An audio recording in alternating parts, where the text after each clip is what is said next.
তারা দেশটাকে কার্যত একটি গুরুস্থানে পরিণত করেছিল।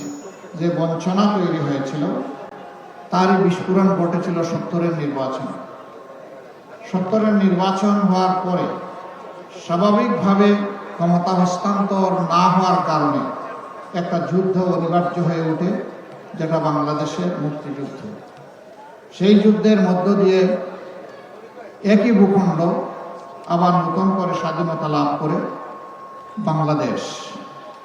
এই বাংলাদেশের জনগণকে বলা হয়েছিল,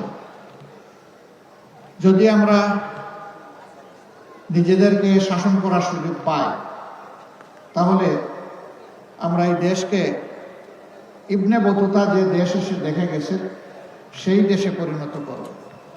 অর্থাৎ দেশটি হবে সুজলা সুফলা শস্য শ্যামলা, চতুর্দিকে মানুষ শান্তিতে বসবাস করবে, নিরাপত্তা এখানে শতভাগ নিশ্চিত হবে, মানুষ কাজ পাবে, উন্নয়নের অংশীদার হবে, সমাজের সব ক্ষেত্রে ইনসাফ প্রতিষ্ঠিত হবে, আর কোনো বৈষম্য থাকবে না। কিন্তু না, বাংলাদেশ হওয়ার পর ৪ বছরের মতো আওয়ামী লীগ সুযোগ পেয়েছিল দেশটা শাসন করার। কি করেছে কি করে নাই, তখন যারা বিবেকবান ছিলেন, যারা জীবন্ত সাক্ষী ছিলেন, এখন যারা বেঁচে আছেন তারা এটা ভালো করে জানেন। তারা দেশটাকে কার্যত একটি গুরুস্থানে পরিণত করেছিল। জায়গায় জায়গায় ছোপ ছোপ রক্ত আর খাড়ি খাড়ি লাশ। ব্যাংক ডাকাতি, বড় নেতার ছেলেরা পর্যন্ত ব্যাংক ডাকাতি লেগে গেল। মা বোনরা ইজ্জত নিয়ে ঘর থেকে বের হয়ে আবার ফিরতে পারবে তার কোনো নিশ্চয়তা ছিল না। রিলিফ আসলো বিপন্ন বাংলাদেশের অসহায় মানুষের জন্য, সেই রিলিফ বাংলাদেশ পর্যন্ত পৌঁছতে পারল না, তার আগেই বিক্রি হয়ে গেল।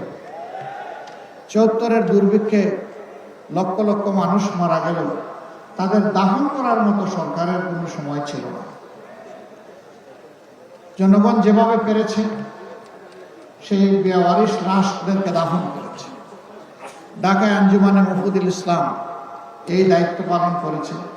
শুধু মুফিদুল ইসলামই কয়েক হাজার নয়, লক্ষ লাশ তারা দাফন করেছে।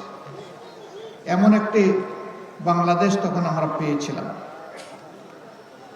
আমরা ধারণা করি শেখ মুজিবুর রহমান সাহেব তার সমস্ত যোগ্যতা আন্তরিকতা দিয়ে চেষ্টা করেছেন, কিন্তু এতদিনই বাংলাদেশ চালাতে পারবেন না।